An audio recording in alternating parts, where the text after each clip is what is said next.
500 orang ya yang belum kenal Mbak Bella. Saya Oke, jadi Mbak Bella mau perkenalkan diri dulu ya. Perkenalkan, nama saya Salsabella Nur Aziza atau adik-adik bisa panggilnya Mbak Bella. Oke, Mbak siapa? Oke, si pintar.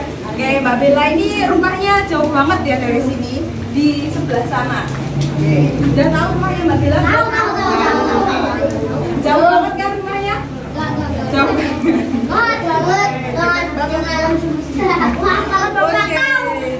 Jadi Mbak Bella ini kan dapat tugas. Kan adik-adik juga sekolah dapat tugasan dari sekolahnya, meskipun online tetap dapat tugas ya.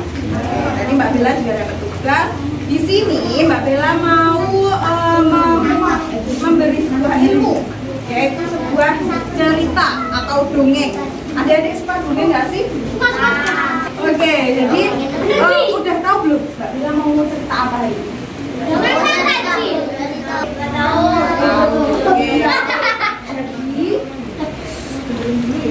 Jadi Mbak Bella mau cerita legenda batu menangis.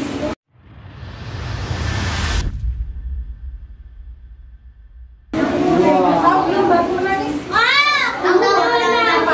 yang udah tahu? Jadi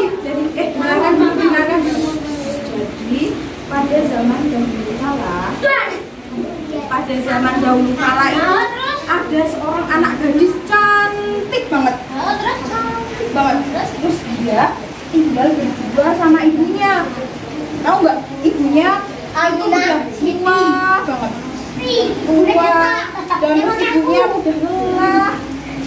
Terus adik-adik tahu nggak ibunya namanya siapa? Ibunya namanya siapa? Nggak tahu. Nama ibunya ini adalah Ibu Darmi. Oke, nama ibunya itu Ibu Darmi. Terus nama anaknya yang cantik itu tahu nggak? Ini yang ngobrol sendiri, tahu nggak ibunya anaknya namanya siapa? Bal. Yang tadi yang cantik banget itu loh, namanya siapa? Jadi anaknya yang paling cantik tadi namanya adalah Siti. Padahal anaknya cantik banget, rambutnya panjang, tubuhnya tinggi, terus dia putih, cantik jadi bunga desa di desanya dia. Jadi pada suatu hari ibunya Siti, ini kan ibunya siapa, Siti ya namanya. Oke, jadi ibunya Siti ini kan kerjanya di pasar, ya, kerjanya di sebuah pasar. Dia membawa barang-barang yang habis dipanen, kemudian dijual di pasar. Nanti uangnya buat kebutuhan sehari-hari. Oke, kemudian ibunya ini titip sama Siti, bilang kayak gini, nak, anakku yang paling cantik, ibu titip ya, nanti ibu mau ke pasar, mau menjual barang-barang dari ladang. Tolong nanti ibu dimasakan ya nak ya. Ibunya kan lembut banget ya bilangnya, dia kan lembut banget. Nah kemudian si anak ini bilangnya kayak gini, apaan sih bu, kan aku males, ngapain juga masak, nanti tanganku jadi kering, badanku jadi bau bumbu-bumbu, jadi bau asap. Nggak usah nyuruh aku lagi. Kayak gitu kata anaknya, kata si Siti tadi kayak gitu. Iya. Kemudian si ibu ini hanya membatin kayak gini, ya Allah, kok anakku kayak gini ya, kok anakku jadi nggak mendengarkan aku. Kemudian ibu itu langsung lanjut ke pasar untuk menjual barang-barang dari ladang. Ladang ya, ladang itu ladang, tahu nggak ladang apa? Tahu. Apa? Buat masak dan ladang luas. Ya, yang buat apa ladang biasanya? Ya, pinter. Jadi ada kan buat anak-anak. Nanti jagung dijual sama ibunya si Siti tadi. Kemudian di tengah perjalanan ibunya itu capek banget kan, kalau panas gitu mesti adik-adik juga haus kan ya? Ya enggak? Pasti haus kan? Kalau siang-siang itu panas-panas enaknya minum apa kok panas-panas? Es teh. Kalau panas-panas enaknya minum apa? Es teler. Kalau panas-panas adik-adik suka minum apa? Istri. Sukanya minum es ya. Tapi ibunya itu kan saking tidak punya uang, jadi juga aku turun nggak bisa beli minum di jalan. Tapi ibunya ini menemukan sungai. Jadi ibunya ini menemukan sungai. Ibunya minum di sungai kayak gini minumnya. Enak sekali. Alhamdulillah aku bisa minum hari ini. Alhamdulillah aku dapat meminum air sungai yang segar ini. Adik tahu nggak kalau air sungai itu bisa diminum? Tapi sungainya yang bersih. Ibunya melanjutkan perjalanan. Sudah sampai di mana tadi? Ibunya tadi mau kemana? Pasar. Oke, pinter. Nah, ibunya sudah sampai di pasar. Kemudian ibunya menjual barang-barangnya. Nah, dapat uang nih ibunya, dapat uang. Seneng nggak dapat uang? Seneng. Dapat uang buat apa? Buat celengan. Nah, pinter ini. Mas siapa namanya? Mas Galang, ya. Ya ini contoh ya, Mas Galang kalau dapat uang ditabung. Oke, kita lanjutkan ke ibunya tadi. Oke. Semuanya masih pada fokusnya ini? Sudah. Oke, sekarang semuanya tepuk 1, tepuk 2, tepuk 5. Mbak Mila kasih tahu kalau tepuk 5 kayak gini ya. Oke, sekarang tepuk 1, tepuk 2, tepuk 5. Udah fokus semuanya ya. Oke, sip. Oke, ibunya udah dapat uang tadi. Terus uangnya itu kan dibawa pulang ke rumah. Terus habis itu uangnya mau disimpan sama ibunya buat belanja untuk masak. Oke ya. Nah kemudian habis sampai rumah itu si Darmi ternyata belum masak. Tadi Darmi disuruh apa sama ibunya? Oh iya maaf, Siti ya bener ya Siti ya. Tadi disuruh apa? Disuruh apa sama ibunya? Masak. Iya, oh bener tadi males. Nah terus tahu nggak perasaan adik-adik kalau misalnya disuruh, ada orang yang disuruh tapi tidak dilaksanakan, rasanya gimana? Sebel nggak? Sebel toh sebel, iya nggak? Sebel kan? Nah kemudian ibunya Siti tadi juga sebel liatnya. Jadi ibunya kayak gini, loh, dan ibu Siti kok kamu belum masak? Padahal ibu sudah lapar. Kok kamu belum masak? Terus adik-adik tahu nggak jawabannya Siti gimana? Males. Gimana jawabannya Siti?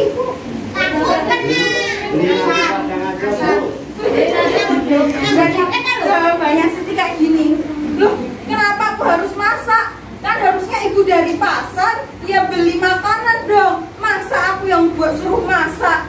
Ibu ini kan orang tuaku. Ibu itu ya harus tanggung jawab masak buat aku. Ya itu jawabannya si Siti. Kalau jawaban kayak gitu baik nggak? Baik. Berarti si Siti ini tadi sifatnya gimana? Adik-adik tahu nggak? Sifatnya gimana? Ya benar. Yang tahu lagi Siti tadi sifatnya gimana? Malas, ya bener. Disuruh masak kok malah santai-santai. Jadi kalau misalnya ada orang tua nyuruh apapun itu harus dijawab gimana? Kalau Mas Ardan nggak disuruh ibunya beliin minyak itu jawabnya gimana? Jawab mana uang? Mana uangnya? Berarti Mas Ardan mau ya kalau disuruh ibunya? Yang tadi di sini Mbak Kansa kalau disuruh ibu minyak gimana? Mau? Saya Mbak Kansa tolong beliin minyak buat Umi, mau nggak? Jawabnya gimana? Jawabnya gimana? Oh iya, jawabnya iya. Itu ya. Nah, tapi kok tadi si Siti tadi disuruh kok tidak mau. Kalau disuruh tidak mau namanya apa? Durhaka. Disuruh tidak mau, memalukan. Ya, coba bareng-bareng. Disuruh tidak mau, memalukan. Jadi berarti si Siti tadi memalukan ya. Disuruh tidak mau. Kemudian si Siti tadi lihat ibunya. Lihat ibunya tadi bawa uang banyak. Wah, bawa uang banyak nih ibuku. Tuh. Terus si Siti bilang sama ibunya kayak gini, Bu, bedakku udah habis, bajuku udah lama, aku pengen ganti baju baru, Bu. Masa bajuku kayak gini-gini terus? Malu dong sama temen-temen. Terus ibunya mengiyakan karena kan tadi ibunya punya uang lebih ya, habis dari pasar menjual barang-barang dari ladang. Terus tunggu skincare.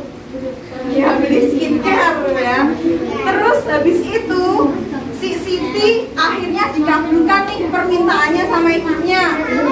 Ibunya itu kan saking baik banget, jadinya permintaan anaknya itu dikabulkan. Tapi ibunya bilang kayak gini, ya anakku, ibu akan belikan kebutuhanmu, tapi kamu ikut ibu ya beli ke pasar, biar ibu tahu apa yang kamu inginkan dan apa yang kamu maksud barang-barang tersebut. Terus Siti jawab kayak gini, iya Bu, nggak apa-apa, tapi ibu ingat ya, ibu nanti di pasar tidak boleh berjalan di sampingku. Ibu harus berjalan di belakangku. Ibu paham kan? Terus ibunya jawab gini, iya nak, nggak apa-apa. Ya udah, sekarang kita berangkat yuk. Nah, kemudian Siti sama ibunya berangkat ke pasar. Di pasar jalannya Siti dengan sombong banget, dia udah mau beli barang-barang baru. Kayak gini jalannya. Kayak gini karena kan mau beli barang-barang baru ya kan. Ada kalau mau beli barang-barang baru, kalau mau lebaran mau beli baju baru senang nggak? Nah, Siti juga iya. Ada kejutan nih di tengah jalan. Tahu nggak Siti ketemu sama siapa di tengah jalan? Ya benar, ketemu sama temennya Siti. Terus nyapa gini, hai Siti. Ya kan ada ketemu temennya gini, hai Siti. Terus Siti dia berhenti, hai apa kabar? Terus temennya bilang kayak gini, alhamdulillah baik. Gitu. Terus temennya tadi bilang, kan ada Siti sama ibunya di belakang. Gini, Siti itu siapa di belakang kamu? Pasti ibumu ya. Kayak gitu si temennya Siti bilang kayak gitu. Terus tahu nggak jawaban Siti gimana? Dia Pak gini, bukan, masa ibuku bentuknya kayak gini? Nggak mungkin lah aku punya ibu kucel kayak dia. Dia ini hanya pembantuku. Ya, kan kasar banget kan kata-katanya si Siti. Terus tahu nggak perasaan ibunya gimana? Ibunya tuh di belakang kayak gini, sakit banget rasanya. Aduh, sakit. Sakit banget. Bilang kayak gini, ya Allah, kok anakku tega ya sama aku kayak gitu. Terus si temennya Siti hanya mengiyakan, oh iya. Terus Siti habis itu jawab kayak gini, ya udah ya, aku mau lanjut perjalananku, kan aku mau beli bedak, mau beli baju, mau beli skincare yang baru. Dadah, kayak gitu. Terus si Siti sama ibunya kembali melanjutkan perjalanan. Jalan, Siti jalan sama ibunya. Kemudian dia ketemu lagi sama temennya. Ya, ada temennya lagi. Tahu nggak temennya tanya Siti gimana? Nggak tahu. Kayak tadi. Oke, jadi temennya Siti menyapa Siti juga. Hai Siti, lama tidak berjumpa ya. Terus Siti dengan gayanya juga bilang kayak gini, hai, lama tidak berjumpa, kamu apa kabar? Kayak gitu. Terus temennya bilang kayak gini, oh kabarku baik, kamu mau kemana Siti?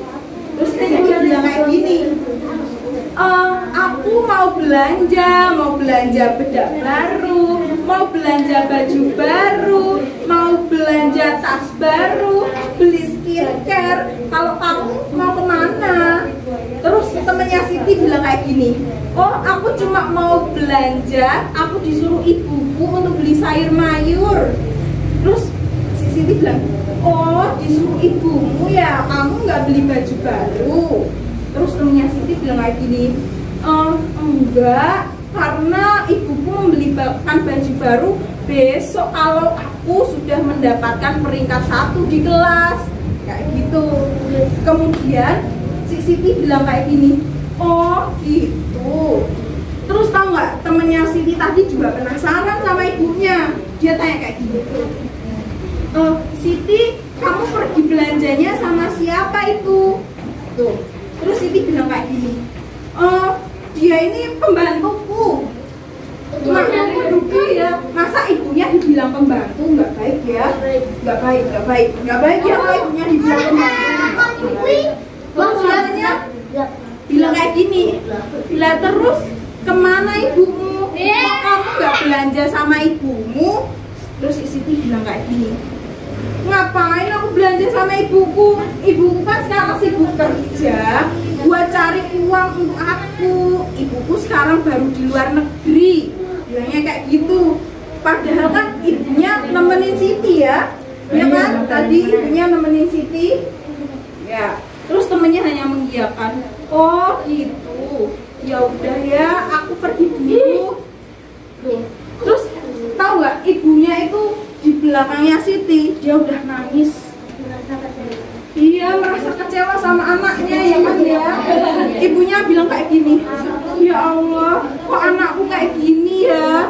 Padahal aku mendidiknya tiap hari, membutuhi semua kebutuhannya setiap hari. Kenapa dia membalasku seperti ini ya Allah. Terus ibunya tuh menangis, ya Allah, kenapa anakku jadi seperti ini ya Allah. Terus ibunya itu berdoa, langsung berdoa kepada Allah, minta kayak gini, ya Allah ya Tuhanku, tolonglah hamba ya Allah, tolong berikanlah kepada anak hamba. Tahu nggak ibunya berdoa apa? Oke, jadi ibunya berdoa gini, ya Allah, tolong, hamba sudah tidak kuat lagi dengan perlakuan anak hamba ya Allah. Masa hamba ini seorang ibu yang telah melahirkan dan merawatnya sejak bayi dengan susah payah, saya dibilang pembantu olehnya ya Allah. Ya Allah, berikanlah hukuman kepada anakku ini ya Allah. Terus tahu nggak apa yang terjadi? Ibunya bilang, ya Allah, berikan hukuman kepada anak hamba ya Allah. Terus tiba-tiba ada suara petir yang besar. Ada suara petir. Tiba-tiba semua orang yang di pasar itu kaget. Loh, ada apa ini? Ada apa ini? Nah, itu semua orang yang ada di pasar langsung panik. Mereka segera pulang ke rumah masing-masing, tapi tidak dengan Siti dan ibunya. Siti hanya bingung, kenapa sih tadi panas-panas, kok sekarang tiba-tiba ada beledek? Tahu kan beledek ya? Iya. Kok tiba-tiba ada petir? Kok tiba-tiba jadi mendung? Kenapa sih? Terus Siti kan juga dengar ibunya. Siti bilang kayak gini, ibu, kenapa sih berdoa kayak gitu? Masa aku dibilang anak yang tidak tahu diri? Masa aku dibilang anak yang tidak berbakti? Padahal aku tidak pernah merepotkan ibu. Katanya kayak gitu, tidak pernah merepotkan ya. Terus ibunya bilang kayak gini, nah, ibumu ini sudah merawatmu, tapi kenapa kamu jadi seperti ini? Siapa yang mengajarimu seperti itu? Ibu tidak pernah mengajarimu, nak. Ibu akan berdoa, ibu akan meminta kepada Allah supaya Allah memberikan teguran kepadamu, nak. Terus tiba-tiba petir itu menyambar si Siti. Mau nggak? Petir itu menyambar si Siti. Terus Siti tiba-tiba jadi batu. Tolong, tolong. Terus tiba-tiba Siti nggak bisa bergerak. Oh, tolong.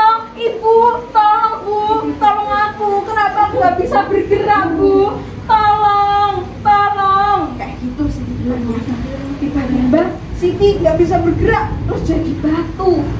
Tapi tahu nggak, Siti jadi batu tapi dia menangis.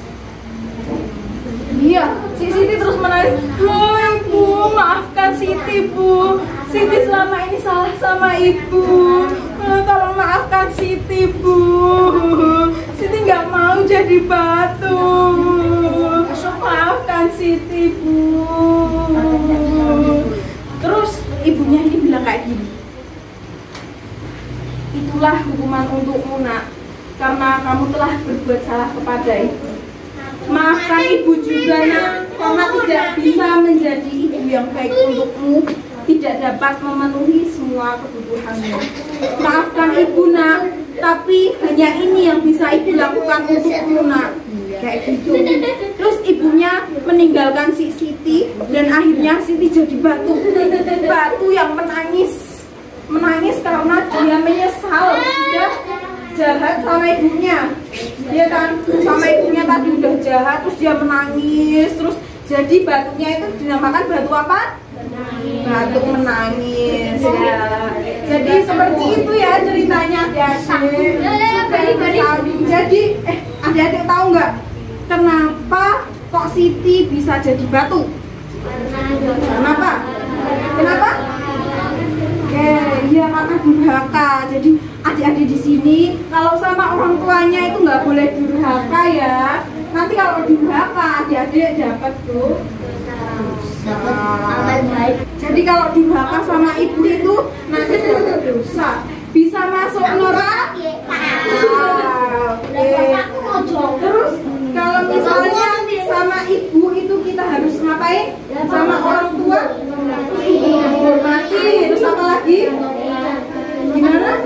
Iya berbakti, pinter banget. Apalagi sama ibu harus apa? Membantu ibu, pinter banget ya. Jadi adik-adik nanti kalau di rumah ada ibunya atau ada bapaknya minta tolong, itu adik-adik dibantu ya. Ya, jadi adik-adik kalau anak soleh-solehah itu harus membantu orang. Wah, pinter. Oke, jadi adik-adik nggak boleh meniru perbuatannya Siti ya. Nah, jadi itu adalah cerita dongeng legenda batu menangis dari Mbak Bella. Semoga ilmunya tadi bermanfaat dan semoga adik-adik bisa menjadi santri yang soleh dan soleha, bisa membantu orang tua, menghormati orang tua. Oke, sekian dari Mbak Bella. Wassalamualaikum warahmatullahi wabarakatuh. Bye.